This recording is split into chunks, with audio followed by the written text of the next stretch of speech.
Saúde, amada igreja, na paz do Senhor Jesus. Aqui quem nos fala, pastor Ricardo Braga. Se você não é inscrito no canal, inscreva-se, seja bem-vindo. Se você já é inscrito, dê seu like e bora pro vídeo.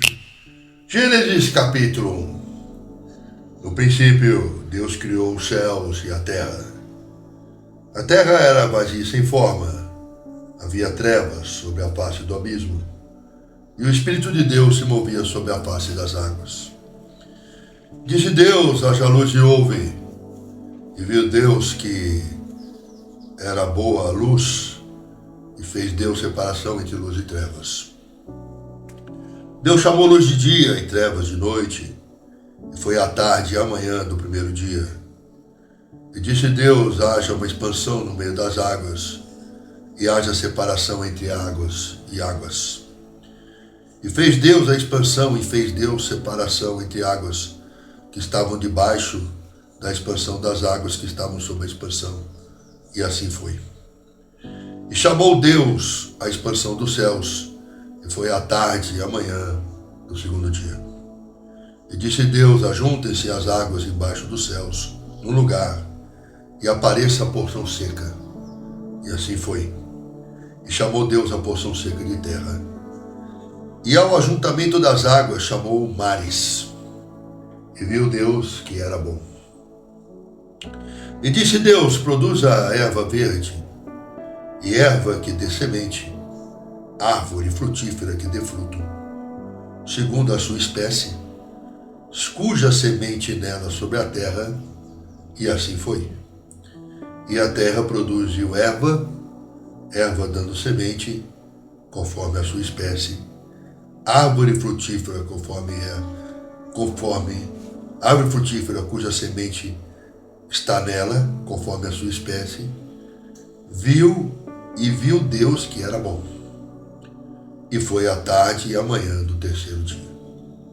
E disse Deus: haja luminares na expansão dos céus, para haver separação entre dia e noite. E sejam eles para sinais, para tempos determinados, para dias e anos.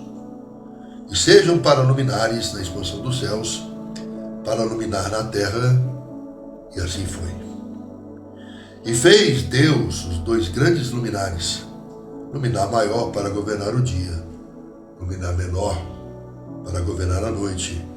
E fez Deus as estrelas. E Deus os pôs na expansão dos céus, para iluminar a terra, para governar o dia e a noite, e para fazer separação entre luz e trevas. E viu Deus que era bom. E foi tarde e manhã do dia 4. E disse Deus: produzam águas abundantemente, répteis de almas viventes, voem as aves sobre a terra, sobre as expansões dos céus. E Deus criou grandes baleias, todo réptil de alma vivente, que as águas abundantemente produziram conforme suas espécies, e toda ave de asas conforme sua espécie. E viu Deus que era bom. E Deus os abençoou, dizendo: frutificai e multiplicai-vos, e enchei as águas dos mares, e as aves se multipliquem na terra. E foi a tarde e a manhã do quinto dia. E disse Deus: produz a terra alma vivente conforme a sua espécie, gado, répteis, feras da terra, conforme a sua espécie. E assim foi. E fez Deus as feras da terra, conforme a sua espécie, o gado conforme a sua espécie, todo réptil da terra conforme a sua espécie. E viu Deus que era bom. E disse Deus: façamos o homem a nossa imagem e semelhança, conforme a nossa semelhança, e domine ele sobre os peixes do mar, as aves do céu, sobre o gado, sobre toda a terra, sobre todo réptil que se move na terra. E criou Deus o homem à sua imagem e semelhança. Deus o criou, o homem e a mulher os criou. E Deus o abençoou e lhe disse: frutificai e multiplicai-vos e enchei a terra, sujeitai-a e dominai sobre os peixes do mar, sobre as aves dos céus, sobre todo animal que se move sobre a terra. E disse Deus: eis que vos tenho dado toda a erva que dê semente, que está sobre a face de toda a terra, e toda a árvore, e que todo fruto que dê semente, ser-vos-á para de mantimento, e todo animal da terra, todas as aves do céu, e todo réptil da terra, em que há um ser de alma vivente, toda erva verde, será para teu mantimento. E assim foi. E viu Deus tudo o que tinha feito, e eis que era muito bom. E esse foi a tarde e a manhã do sexto dia.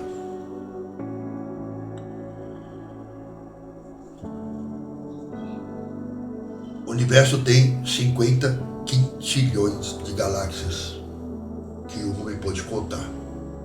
Na verdade, a gente não conhece todas e ainda está em expansão. O universo se expande. 50 quintilhões de galáxias, contendo cada uma delas bilhões de planetas e estrelas. Bilhões. 50 quintilhões de galáxias, contendo bilhões de planetas e estrelas. Do universo visível. O universo visível é aquele que tem luz. Mas existe um universo que a gente não vê, que é feito de matéria escura. Esse universo visível, que tem luz, que tem sóis, estrelas, que emitem luz, ainda é um universo muito pequeno em relação ao universo que a gente não vê, que é só de matéria escura, que não emite luz. Quem diz isso é Stephen Hawking. Tem um livro chamado Universo, que é uma casca de nós, e outros físicos também falam isso. Todo esse universo, 50 quintilhões de galáxias visíveis, mais um universo de matéria escura que nós não enxergamos, e diversos universos paralelos ligados pelos buracos de minhoca, que é a curvatura de espaço-tempo de um universo para outro. Todo esse gigantismo que uma mente humana não alcança foi criado por Deus nesse dia.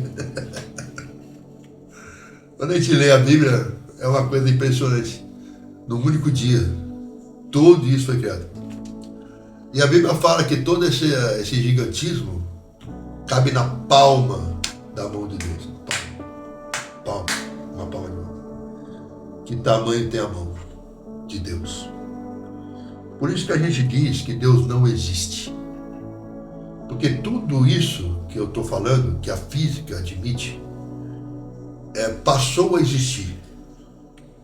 O que existe, existe a partir de algo. Passou a existir. Trouxe a existência. Deus não existe porque tudo que existe, existe a partir dele. Deus não foi gerado, ele não passou a existir. Por isso que a Bíblia diz que Deus é. Ele existe antes da existência, antes do tempo. Por isso que Deus é o alfa e o ômega, o princípio e o fim de todas as coisas. Ele é. Então, que tamanho tem esse Deus? Ele não pode ser explicado, compreendido. Ele não pode ser alcançado pela mente humana, porque tudo que existe, inclusive nós, existe a partir dele. E ele é tão imenso, tão gigante, tão imaterial, que ele não pode ser compreendido.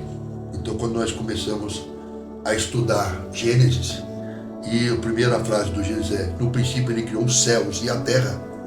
Esses céus ao qual Gênesis se refere são 50 quintilhões de galáxias, os céus aos quais se refere.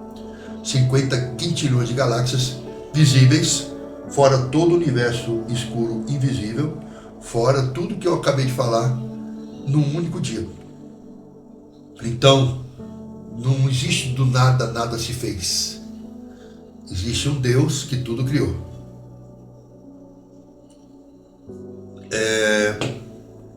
E tudo que existe foi feito com uma perfeição tamanha que, só para você entender, para que houvesse vida na Terra, 122 condições bioquímicas, físicas e químicas e biológicas tem que existir para que uma única molécula orgânica, um ácido nucleico e meio aquoso no barro, pudesse encontrar as condições ideais para construir uma cápsula de proteína em torno de si para formar a primeira célula. 122 coisas. condições perfeitamente organizadas para sair a primeira célula. Então, no princípio, Deus criou os céus e a terra, engloba muita coisa que a coincidência seria impossível para explicar. A terra era sem forma e vazia, havia trevas sobre a face do abismo, e o Espírito Santo de Deus se movia sobre as águas. No começo, a terra era um conglomerado de gases tóxicos, unida por centro de gravidade, vazia de vida e sem forma. Quem diz isso é a biologia. De fato, a terra era vazia e sem forma, havia trevas no fundo do abismo, e a biologia diz isso. Um conglomerado de gases tóxicos, amônia, nitrogênio, oxigênio, gases tóxicos, unidos num centro de gravidade, vazia de vida e sem forma. Esses gases começam a ser comprimidos por um centro de gravidade, aqueles gases comprimidos se tornam plasma, o plasma vai virando uma massa pastosa, a massa pastosa vai se resfriando, a capa desse resfriamento vira uma massa resfriada, virando uma chamada crosta, a crosta terrestre se formando, embaixo dela um manto, a terra sendo formada. Esse manto terrestre, essa crosta terrestre, com aquele gás que um dia foi gás, agora a gente tem uma massa pastosa e um centro de gravidade. Quando esse centro de gravidade vai recebendo aquela massa pastosa, vai aumentando, porque aumenta a massa, aumenta a gravidade, e aquilo vai sendo formado como pelas mãos do Criador, né? Ali fazendo a massa do bolo. E a gente lê uma simples frase dessa, não imagina o tamanho e a grandiosidade dessa obra, né? E o Espírito Santo de Deus, no meio desse forno, porque nós estamos falando de alta temperatura e pressão, pairando sobre as águas, pairando ali, tranquilo, com temperaturas de 400 graus Celsius, ventos de 200 km por hora, gases venenosos, o centro da terra em ebulição, ferro sendo fundido, o Espírito Santo de Deus pairando sobre as águas, desde o começo, em meio ao caos, ele está tranquilo, nada lhe foge ao controle, ele paira sobre as águas. A nossa vida até hoje assim pode estar uma confusão que você achar que a sua vida está. O Espírito Santo está tranquilo. Desde o princípio ele nunca perdeu o controle. Ele paira sobre as águas. Eu sou um homem tranquilo, porque o Espírito Santo paira sobre a minha vida, paira sobre a sua vida. Ele paira sobre as águas. Ele paira sobre as águas, desde o princípio. A confusão se estabelece e o Espírito Santo paira sobre as águas. E ali é uma coisa interessante, porque você não consegue imaginar, eu como sou cientista, eu fico imaginando o tamanho do caos que essa frase diz aqui. E o Espírito Santo pairando tranquilamente sobre as águas, né? E ali a terra sendo formada. E disse Deus, haja luz, e houve. O que é haja luz? Você sabe o que é haja luz? É uma explosão de hélio. Hélio, pá! É o sol. Não tem massa no sol, não tem terra no sol. É uma explosão de hélio. Pá! Haja luz. Explodiu uma bola de hélio. E ali tem uma explosão de hélio, indo e vindo. É uma bola de plasma que está lá no céu ali, haja luz, ó, explodindo, explodindo até hoje. O Sol tem um núcleo, mas ele não é sólido. Ele botou a luz no firmamento. E botou a Lua, né, como satélite, refletindo a luz do Sol, porque ela não tem luz própria. E aí ele separou a luz da noite, a luz o dia e a noite, né? Mas ele botou a luz no firmamento, mas botou uma bola de hélio, botou uma bola de fogo. Aí, haja luz e ouve. Aqui Deus fez, ó. Cuspiu uma bola de fogo lá. e fez ela ficar implodindo, explodindo, implodindo, explodindo, implodindo, gás hélio, hidrogênio, hélio e hidrogênio. É uma bola de fogo que Deus cuspiu que está funcionando até hoje. E viu Deus que era boa luz e fez separação de luz das trevas. Como é que ele fez isso? Fez a terra girar, né? Ela está aqui, a luz está aqui. Ela gira aqui e gira no entorno, né? Aí fez girar a terra sobre si, em torno do sol, produzindo luz de dia e de noite. E aí ele fez manhã e tarde. Gente, como Deus é maravilhoso. Tudo perfeito. E a gente olha e vê uma frase dessa, não é simples. Para ele é, né? Mas quando você olha as maravilhas de Deus... E aí ele disse que haja uma expansão no meio das águas.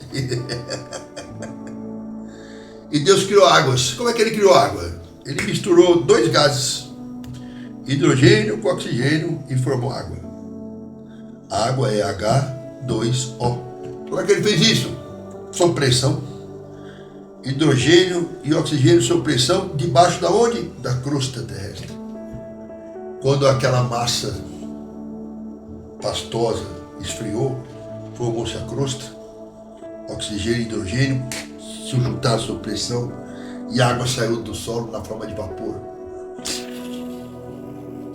como uma panela de pressão. Aquele vapor foi para a atmosfera, formaram-se nuvens, e aí as nuvens se condensaram e a água começou a cair como chuva. Quando batia no solo aquecido ajudava a resfriar a crosta e voltava em vapor, criou-se o ciclo das águas. Cada vez que descia, a crosta resfriava mais. Quanto mais a crosta resfriava, mais ela aumentava em espessura, porque ia resfriando. E o ciclo das águas aumentando. E aí no começo ela vaporizava rapidamente, a água sublimava do estado líquido para o gasoso, líquido para o gasoso, líquido para o gasoso. Daqui a pouco ela estava mais líquida, mais líquida, mais líquida. Daqui a pouco nos polos sólida. E acabava a sublimação para atingir 3 estados físicos da matéria. A Terra assumia nova composição química. Todos os continentes juntos numa só massa, chamada Pangeia. Mas a crosta se ajeitava e as placas tectônicas iam rachando, trincaram, foram separando uma das outras, formando continentes. Espécies vivas que viviam juntas agora eram separadas em blocos. Cada bloco levava conjunto de seres vivos. Muita gente pergunta para mim, pastor, e os dinossauros? Estão escritos aqui, eram répteis. E a Bíblia é tão específica que elas falam, vieram primeiro os répteis, depois as aves, porque as aves são dependentes dos répteis, né? A gente pergunta assim, quem nasceu primeiro, o ovo ou a galinha? Quem nasceu primeiro, foi o ovo ou a galinha? Quem nasceu primeiro foi o ovo ou a galinha? As aves são descendentes dos répteis. Primeiro nasceu as aves são descendentes dos répteis. E a Bíblia fala, primeiro vem os répteis, depois as aves. A Bíblia é específica nisso. Então os dinossauros são o quê? Répteis. Então, aqui a Bíblia não fala dinossauro, mas os répteis são dinossauros. Depois vieram as aves. A Bíblia fala isso aqui, cara, é impressionante isso aqui. Mas o que acontece? Vão saindo, né? As espécies todas juntas vivendo naquele continente. Aí os continentes se separam. Aquelas espécies todas sendo separadas. E interessante é que aqueles continentes, depois da Pangeia se trincam assim, eles são espalhados no magma, né? Vão se afastando, indo para regiões diferentes da Terra. Lógico, demorando muito tempo para isso, milímetros por anos. E aí a cada lugar que chega, temperatura diferente, estados climáticos diferentes, aí começa a formação das espécies.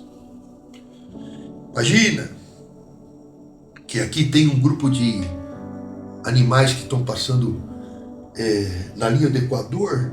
Aqui tem muito calor, umidade, Mas aqui eu tenho animais que estão mais próximos do polo, vivendo frio e secura. Imagina que eu tenho aqui um grupo de macacos na linha do Equador, e aqui eu tenho um grupo de macacos que veio aqui para o polo. Aqui tem calor e umidade, aqui eu tenho frio e secura. E aqui eu tenho uma família de macacos cujo um dos filhos nasceu com poucos pelos, e os irmãos nasceram com muitos pelos. E aqui eu tenho uma família de macacos que um irmão nasceu com muitos pelos e outros com poucos pelos. E aqui quem sobrevive? Se aqui eu tenho muito calor e umidade, a pessoa que nasceu com muitos pelos e fica mais calorento, e aquele que tem menos pelos e ele consegue sobreviver melhor à temperatura, quem sobrevive? E aqui, se eu tenho poucos pelos no frio, ele pode morrer, e aquele que tem muitos pelos no frio, ele sobrevive, quem sobrevive? Então, com esse distanciamento, quando os continentes separaram, os eventos climáticos vão separar o indivíduo melhor adaptado. E aí o meio ambiente começa a separar o indivíduo melhor adaptado. E aí começa a haver uma seleção natural das espécies. Deus cria as espécies, produz o afastamento delas, e ele começa a formar novas espécies. O nome disso é seleção natural. O meio ambiente seleciona o indivíduo melhor adaptado. Isso me arrepia, porque Deus é plural. Ele não só cria espécies, ele as diferencia, ele as multiplica. Deus é multiforme graça. Desde o dia da criação, ele é plural, ele é multiforme graça. E ele vai transformando as espécies pela seleção natural. E sabe o que é mais interessante? Ele não só a seleciona, ele faz com que aquelas mudanças que ele mesmo proporciona seja transmitida aos descendentes. Deus é transformador o tempo todo. É interessante que ele é tão plural que ele sempre trabalha com muitas sementes. Homens, por exemplo, produzimos milhões de espermatozoides, as flores, milhões de pólens. Todos os seres vivos têm milhões de gametas, porque com Deus tudo é farto. E ele fala aqui coisas terríveis, coisas tremendas, coisas maravilhosas. Ele fala: a cada árvore seu fruto, a cada árvore sua semente. E ele fala de espalhar sementes, e ele fala de flores. E eu estou falando aqui de especiação, de formação de espécies, de como que o meio ambiente seleciona a espécie, e de como que aquela característica daquela espécie que foi selecionada é passada para os seus descendentes. Mas agora eu vou entrar aqui nas plantas que Deus está falando. A planta tem a sua semente, e a sua semente é o seu gameta. Imagina só, Deus é tão perfeito. A planta nasceu da semente. A semente é plantada, ela germina, ela cresce, ela vira uma planta adulta. Aí ela tem lá uma semente. Se essa semente for nua, ela é chamada de gimnosperma. Se essa semente for coberta, ela é chamada de angiosperma. Uma semente nua é uma semente sem fruto. Uma semente coberta é uma semente com fruto. Um exemplo de uma semente nua é um pinheiro. Uma pinha é uma gimnosperma. Uma maçã é uma angiosperma. Então você pega uma pinha, um pinheiro é uma angiosperma, uma semente nua. A pinha é uma semente. Ela é levada pelo vento, ela cai no chão, ela frutifica. Mas já uma árvore com fruto, ela tem que ser levada para fora. A planta ela é fixa no chão, ela não pode ser transportada. Então, para que ela gera o fruto? Para que um animal atraído por aquele fruto, ele coma do fruto, ele engula a semente. E ao sair daquele local, defecando longe, ele leva aquela planta, aquela semente para lá, e a macieira que é plantada aqui, ela é replantada lá, e assim por diante. Então Deus produz um fruto para que a planta se espalhe através de outra espécie. E assim também a função da flor. A flor nasce aqui com cheiro, cor, característica para atrair um determinado agente polinizador, para que ele cheirando, posando, usando, se lambuzando daquele pólen, possa fecundar outra flor, para levar essa flor para acolá, para espalhar essa flor ali. Então Deus produz flor e fruto para que haja espalhamento através de outras espécies. Deus faz com que a natureza ela se relacione a fim de que se espalhe multiformemente falando. Deus não só produz a natureza, como ele a espalha, ele a cruza, e ele faz isso continuamente. Para que a vida lhe dê flor e fruto. O fruto é a flor fecundada. A flor se fecunda para dar fruto. E Deus abençoou tudo isso. E ainda deu tudo isso para o homem. E ainda usou o mesmo termo que eu usei aqui para o homem, dizendo: frutificai você também. E multiplicai. E deu ao homem tudo isso que ele produziu, dizendo: tudo é teu. Multiplicai, dominai sobre tudo isso aqui. E tudo isso que eu fiz, que eu mantenho e que eu estou espalhando, é para o teu comer, para o teu viver, para o teu bem-estar. Só que tem uma diferença. Todos esses animais, toda essa vida que eu criei, que eu espalhei, que eu estou diversificando, que eu estou embelezando, que é plural, que nunca vai parar de evoluir, eu criei para você, mas só você. Eu fiz a minha imagem e semelhança. Os animais têm alma, mas só você tem meu espírito. E reine você sobre tudo que eu criei e sobre todo esse universo que eu coloquei nos céus para ti. E o homem foi e abriu mão de tudo isso através do pecado. Mas mesmo assim, depois de ter dado tudo isso ao homem, ele amou o mundo de tal maneira que ainda quis resgatar o homem, dando o seu único filho, para que todo aquele que nele crê tenha a chance de voltar ao paraíso. E eu quis ler Gênesis e explicar biologicamente isso para você, porque o que nos foi dado no começo foi uma obra gigante. E nós abrimos mão dela, porque ele construiu um universo e criou uma terra e um jardim.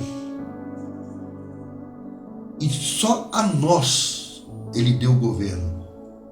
E só em nós ele pôs um espírito. Aos animais a alma vivente, mas ao homem um espírito. Aos animais beleza, diversidade, ao homem a semelhança dele. E nós desperdiçamos. Mesmo assim, o amor dele foi tão grande que ele além de ter dado tudo isso a nós, para não nos perder para sempre, ele nos deu algo ainda maior que tudo isso. Ele pegou o seu próprio filho, e mesmo nós tendo desprezado toda a criação, ele pegou o seu próprio filho, depois de nos ter dado toda a criação, e nos deu o filho para que nós tivéssemos a chance de voltar. Mesmo assim, milhões estão desprezando o filho depois de ter desprezado a criação. Que o Senhor te abençoe e te guarde, que faça resplandecer o Senhor sobre ti, tenha muita misericórdia de ti e que te dê a paz.